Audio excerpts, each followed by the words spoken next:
ಇವತ್ತು ನಾನು ನಿಮಗೆ ರೆಸ್ಟೋರೆಂಟ್ ಶೈಲಿಯ ವೆಜ್ ಪುಲಾವ್ ಮನೆಯಲ್ಲಿ ಸುಲಭವಾಗಿ ಹೇಗೆ ಮಾಡ್ಕೋಬಹುದು ಅನ್ನೋದನ್ನ ತೋರಿಸೋದಕ್ಕೆ ಬಂದಿದ್ದೀನಿ. ಇದು ಒನ್ ಪಾಟ್ ರೆಸಿಪಿ. ಇದು ಹೇಳೋದಕ್ಕೆ ಪಲಾವು, ಬಟ್ ಟೇಸ್ಟ್ ನಿಮಗೆ ಬಿರಿಯಾನಿ ಥರನೇ ಇರುತ್ತೆ. ನಾನು ಈ ಕಪ್ಪಲ್ಲಿ 2 ಕಪ್ ಅಕ್ಕಿ ತೊಗೊಂಡಿದ್ದೀನಿ. ಆ 2 ಕಪ್ ಅಕ್ಕಿಗೆ ನೀರು ಎಷ್ಟು ಹಾಕೋಬೇಕು ಈಗ ಓಪನ್ ಮಾಡಿ ನೋಡೋಣ ಫೈನಲ್ ಆಗಿ ನಾವು ಮಾಡಿದಂಥ ವೆಜ್ ಪಲಾವ್ ಹೇಗಾಗಿದೆ ಅಂತ. ಸ್ನೇಹಿತರೆ ನಮಸ್ಕಾರ, ಅಡುಗೆ ಮಾಸ್ಟರ್ ಚಾನಲ್ಗೆ ನಿಮ್ಮೆಲ್ಲರಿಗೂ ಸ್ವಾಗತ. ನಾನು ನಿಮ್ಮ ಪ್ರೀತಿಯ ಶ್ರೀಕಾಂತ್. ಇವತ್ತು ನಾನು ನಿಮಗೆ ರೆಸ್ಟೋರೆಂಟ್ ಶೈಲಿಯ ವೆಜ್ ಪುಲಾವ್ ಮನೆಯಲ್ಲಿ ಸುಲಭವಾಗಿ ಹೇಗೆ ಮಾಡ್ಕೋಬೋದು ಅನ್ನೋದನ್ನ ತೋರಿಸೋದಕ್ಕೆ ಬಂದಿದ್ದೀನಿ. ಇದು ಒನ್ ಪಾಟ್ ರೆಸಿಪಿ. ನಾನು ಕುಕ್ಕರ್ನೆಲ್ಲ ಉಪಯೋಗಿಸಿ ಮಾಡ್ತಿಲ್ಲ, ಡೈರೆಕ್ಟಾಗಿ ಬಿರಿಯಾನಿ ಹಂಡಿನಲ್ಲೇ ಹೇಗೆ ಮಾಡ್ಕೋಬೋದು ಇವತ್ತು ನಾನು ನಿಮಗೆ ತೋರಿಸ್ಕೊಡ್ತೀನಿ. ಇದು ಹೇಳೋದಕ್ಕೆ ಪಲಾವು, ಬಟ್ ಟೇಸ್ಟ್ ನಿಮಗೆ ಬಿರಿಯಾನಿ ಥರನೇ ಇರುತ್ತೆ, ತುಂಬ ಚೆನ್ನಾಗಿರುತ್ತೆ. ಸೊ ಬನ್ನಿ ಶುರು ಮಾಡೋಣ ರೆಸ್ಟೋರೆಂಟ್ ಸ್ಟೈಲ್ನ ವೆಜ್ ಪಲಾವ್ ರೆಸಿಪಿ. ಮೊದಲಿಗೆ ಒಂದು ಬಿರಿಯಾನಿ ಹಂಡಿ ತೊಗೊಂಡಿದ್ದೀನಿ. ದೇವರನ್ನು ಸ್ಮರಿಸ್ಕೊಳ್ತಾ ಒಲೆ ಅಂಟಿಸ್ಕೊಳ್ಳೋಣ. ಮೊದಲಿಗೆ 1 ಟೇಬಲ್ ಸ್ಪೂನ್ ಆಗೋಷ್ಟು ಎಣ್ಣೆ ಹಾಕ್ಕೊಳ್ಳೋಣ. ನಾನಿಲ್ಲಿ ಸತ್ವ ಫುಡ್ಸ್ ಆ್ಯಂಡ್ ಬೆವರೇಜಸ್ ಅವರ ಕೋಲ್ಡ್ ಪ್ರೆಸ್ ಗ್ರೌಂಡ್ನಟ್ ಆಯಿಲ್ ಉಪಯೋಗಿಸ್ತಾ ಇದ್ದೀನಿ. ಇದಕ್ಕೆ ಒಂದು 2 ಟೇಬಲ್ ಸ್ಪೂನ್ ಆಗೋಷ್ಟು ತುಪ್ಪ ಹಾಕ್ಕೊಳ್ಳೋಣ. ಎಣ್ಣೆ ಮತ್ತು ತುಪ್ಪ ಚೆನ್ನಾಗಿ ಕಾದಿದೆ. ಇದಕ್ಕೆ 1 ಸ್ಪೂನ್ ಆಗೋಷ್ಟು ಜೀರಿಗೆ ಹಾಕೋತಾ ಇದ್ದೀನಿ. 4 ಏಲಕ್ಕಿ ಹಾಕ್ಕೊಂಡಿದ್ದೀನಿ. 1 ಬ್ಲ್ಯಾಕ್ ಕಾರ್ಡಮಮ್ ಅಂದರೆ ಕರಿ ಏಲಕ್ಕಿ ಸಿಗುತ್ತಲ್ಲ, ಅದನ್ನು ಒಂದು ಸಲ ಜಜ್ಜಿ ಅದನ್ನು ಹಾಕ್ತಾಯಿದ್ದೀನಿ. 6 ಲವಂಗ ಹಾಕ್ಕೊಂಡಿದ್ದೀನಿ. 1 ಇಂಚಷ್ಟು ಚಕ್ಕೆ ಹಾಕ್ಕೊಂಡಿದ್ದೀನಿ. ಒಂದೇ ಒಂದು ಕಲ್ಲು ಹೂವು ಹಾಕ್ಕೊಂಡಿದ್ದೀನಿ. ಒಂದು ಅರ್ಧ ಸ್ಪೂನ್ ಆಗೋಷ್ಟು ಮೆಣಸು ಹಾಕ್ಕೊಂಡಿದ್ದೀನಿ. 2 ಪಲಾವ್ ಎಲೆ ಹಾಕ್ಕೊಂಡಿದ್ದೀನಿ. ಒಂದು ಸಲ ಮಸಾಲೆ ಪದಾರ್ಥನ ಕೂಡಿಸ್ಕೊಂಡು 2 ಈರುಳ್ಳಿನ ನಾನು ಸ್ಲೈಸ್ ಮಾಡಿ ಇಟ್ಕೊಂಡಿದ್ದೀನಿ, ಅದನ್ನು ಹಾಕೋತಾ ಇದ್ದೀನಿ.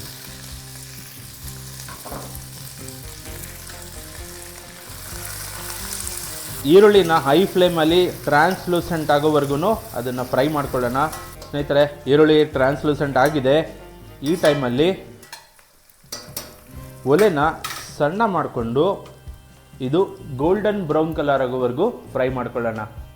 ಸ್ನೇಹಿತರೆ, ಈ ರೀತಿ ಗೋಲ್ಡನ್ ಬ್ರೌನ್ ನಾವು ಬಿರಿಸ್ತಾ ಎಲ್ಲ ಮಾಡ್ತೀವಲ್ಲ, ಆ ರೀತಿ ಆಗಬೇಕು ಈರುಳ್ಳಿ.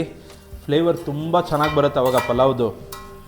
ಈಗ ಇದಕ್ಕೆ ಒಂದು 2 ಟೇಬಲ್ ಸ್ಪೂನ್ ಆಗೋಷ್ಟು ಜಿಂಜರ್ ಗಾರ್ಲಿಕ್ ಪೇಸ್ಟ್ ಹಾಕೋತಾ ಇದ್ದೀನಿ.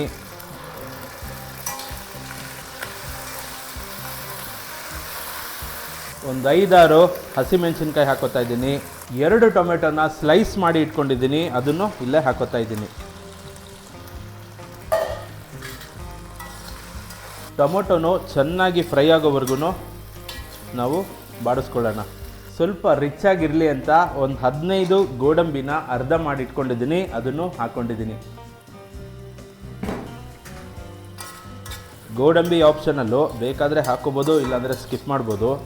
ಟೊಮೊಟೊ ಬೇಗ ಫ್ರೈ ಆಗಲಿ ಅಂತ ಒಂಚೂರು ಉಪ್ಪು ಹಾಕೋತಾ ಇದ್ದೀನಿ.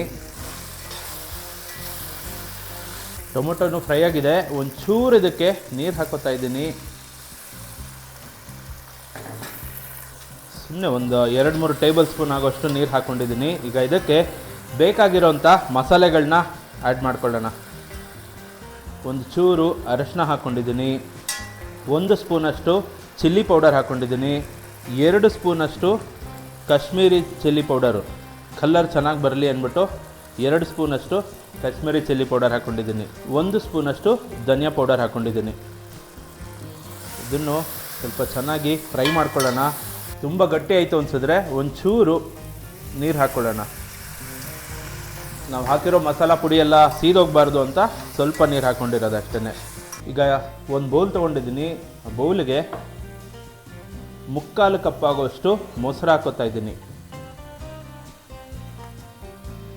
ಇದಕ್ಕೆ 1 ಸ್ಪೂನಷ್ಟು ಬಿರಿಯಾನಿ ಮಸಾಲ ಹಾಕೋತಾ ಇದ್ದೀನಿ. ಮೊಸರಲ್ಲಿ ಗಂಟು ಇರುತ್ತಲ್ಲ, ಆ ಗಂಟೆಲ್ಲ ಹೋಗಬೇಕು. ನಾವು ಹಾಕಿರೋ ಬಿರಿಯಾನಿ ಮಸಾಲೆ ಮೊಸರೊಳಗಡೆ ಚೆನ್ನಾಗಿ ಕಲಿಬೇಕು. ಹಾಗಾಗಿ ಚೆನ್ನಾಗಿ ಇದನ್ನು ಕಲಿಸ್ಕೊತಾ ಇದ್ದೀನಿ. ಗಂಟು ಒಂಚೂರು ಇರಬಾರ್ದು ಮೊಸರಲ್ಲಿ. ಈ ಬಿರಿಯಾನಿ ಮಸಾಲಾನ ಮೊಸರಲ್ಲಿ ಕಲಿಸಿರೋಂಥ ಮಿಕ್ಸ್ಚರ್ನ ಇಲ್ಲೇ ಹಾಕೋತಾ ಇದ್ದೀನಿ. ಲೋ ಫ್ಲೇಮಲ್ಲಿ ಇಟ್ಕೊಂಡು ಚೆನ್ನಾಗಿ ಫ್ರೈ ಮಾಡ್ಕೊಳ್ಳಿ ಒಂದು 2 ನಿಮಿಷ. ಕೈ ಬಿಡಬಾರ್ದು, ಕೂಡಿಸ್ತಾನೆ ಇರಬೇಕು. ಸ್ನೇಹಿತರೆ, ಮೊಸರೆಲ್ಲ ಹಾಕಿ ಚೆನ್ನಾಗಿ ಮಿಕ್ಸ್ ಮಾಡಿದೆ. ನೋಡ್ಬೋದು ಎಣ್ಣೆ ಎಲ್ಲ ಮೇಲ್ಗಡೆ ತೇಲೋದಕ್ಕೆ ಶುರು ಆಗಿದೆ. ಸೊ ಇಷ್ಟು ಫ್ರೈ ಮಾಡ್ಕೊಂಡ್ರೆ ಸಾಕಾಗುತ್ತೆ. ಈಗ ಇದಕ್ಕೆ ತರಕಾರಿಗಳನ್ನ ಹಾಕೊಳ್ಳೋಣ. ಮೊದಲಿಗೆ 2 ಆಲೂಗಡ್ಡೆನ ಕ್ಯೂಬ್ಸ್ ಮಾಡಿ ಇಟ್ಕೊಂಡಿದ್ದೀನಿ, ಅದನ್ನು ಹಾಕೋತಾ ಇದ್ದೀನಿ.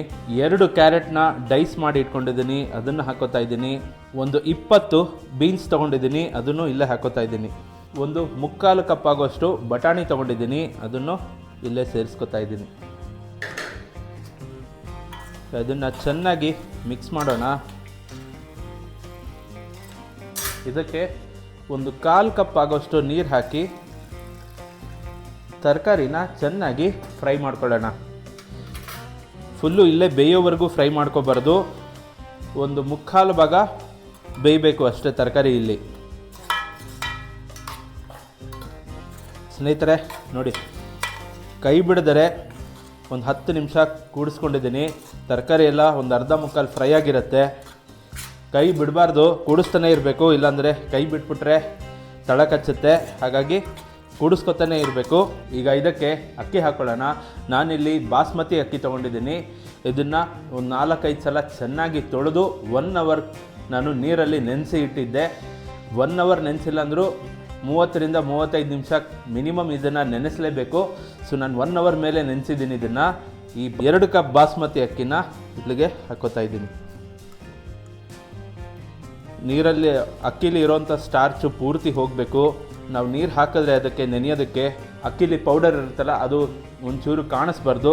ಸೊ ಹಾಗಾಗಿ ಒಂದು 4-5 ಸಲ ಮಿನಿಮಮ್ ಆದರೂ ಅದನ್ನು ಚೆನ್ನಾಗಿ ತೊಳಿಬೇಕು.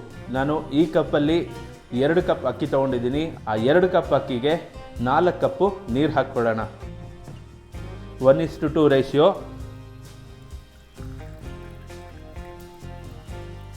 1, 2, 3, 4. ಇದಕ್ಕೆ 1 ಹಿಡಿ ಆಗೋಷ್ಟು ಕೊತ್ತಂಬರಿ ಸೊಪ್ಪನ್ನ ಚಿಕ್ಕದಾಗಿ ಹಚ್ಕೊಂಡಿದ್ದೀನಿ, ಅದನ್ನು ಹಾಕ್ಕೊಳ್ಳೋಣ ಇಲ್ಲೇ. ಅದ್ರ ಜೊತೆಗೆ ಒಂದು ಅರ್ಧ ಹಿಡಿ ಆಗೋಷ್ಟು ಪುದೀನ ಸೊಪ್ಪನ್ನು ಅದೇ ಥರ ಸಣ್ಣದಾಗಿ ಹಚ್ಕೊಂಡಿದ್ದೀನಿ, ಅದನ್ನು ಕೂಡ ಇಲ್ಲೇ ಹಾಕ್ಕೊಳ್ಳೋಣ. ರುಚಿಗೆ ತಕ್ಕಷ್ಟು ಉಪ್ಪು ಕೂಡ ಇದಕ್ಕೆ ಸೇರಿಸ್ಕೊಳ್ಳೋಣ. ಹೈ ಫ್ಲೇಮಲ್ಲಿ ಇಟ್ಕೊಳ್ಳಿ. ಇದನ್ನು ಒಂದು ಸಲ ಚೆನ್ನಾಗಿ ಕೂಡಿಸ್ಕೊಳ್ಳೋಣ.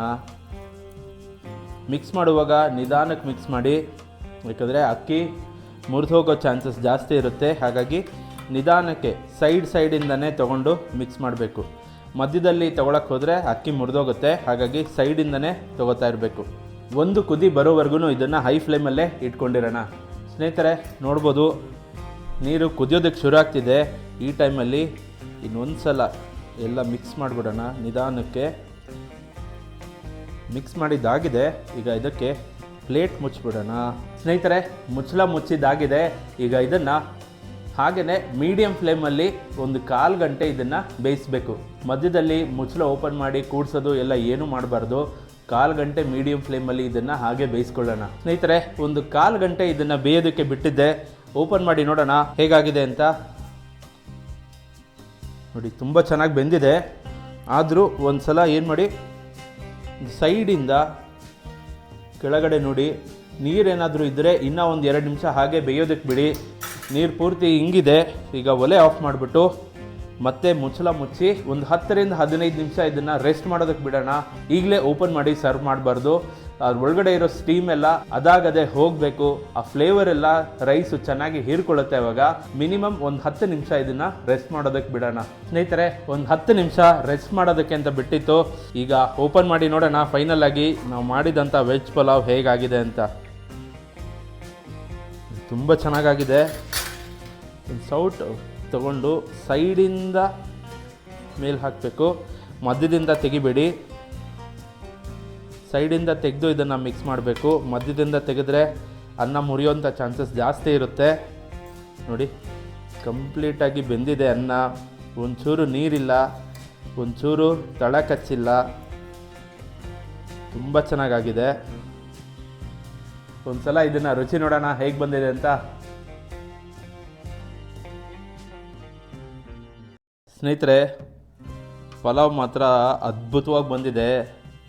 ಸೇಮ್ ರೆಸ್ಟೋರೆಂಟ್ ಸ್ಟೈಲಲ್ಲಿ ಹೇಗಿರುತ್ತಲ್ಲ ಅದೇ ಥರ ಇದೆ ನೋಡೋದಕ್ಕೆ. ಮತ್ತು ಬಾಸ್ಮತಿ ಅಕ್ಕಿಲಿ ನಾನು ಮಾಡಿರೋದು ಪಲಾವ್ನ. ನೋಡಿ ಒಂದೊಂದು ಅಕ್ಕಿನೂ ಎಷ್ಟೆಷ್ಟು ಉದ್ದ ಬಂದಿದೆ. ಸಡನ್ನಾಗಿ ನೋಡಿದ್ರೆ ಇದು ಅಕ್ಕಿನ ಶಾವಿಗೆನ ಅನ್ಕೋಬೇಕು, ಅಷ್ಟು ಅದ್ಭುತವಾಗಿ ಬಂದಿದೆ. ಈಗ ಇದನ್ನು ಒಂದ್ಸಲ ರುಚಿ ನೋಡೋಣ ಹೇಗೆ ಬಂದಿದೆ ಅಂತ.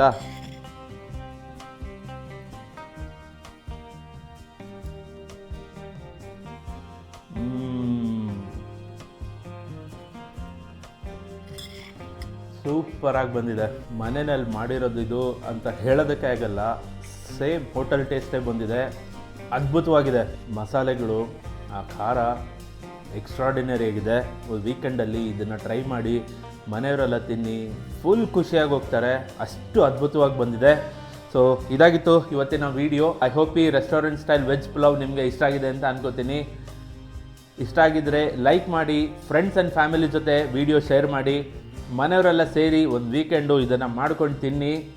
ಹೇಗೆ ಬಂತು ಅಂತ ನನಗೆ ಕಮೆಂಟಲ್ಲಿ ತಿಳಿಸಿ ಅಂತ ಹೇಳ್ತಾ, ಮುಂದಿನ ವಿಡಿಯೋದಲ್ಲಿ ಇನ್ನೊಂದು ಹೊಸ ರೆಸಿಪಿ ಜೊತೆ ನಿಮ್ಮ ಮುಂದೆ ಬರ್ತೀನಿ. ಅಲ್ಲಿವರೆಗೂ ನಮಸ್ಕಾರ.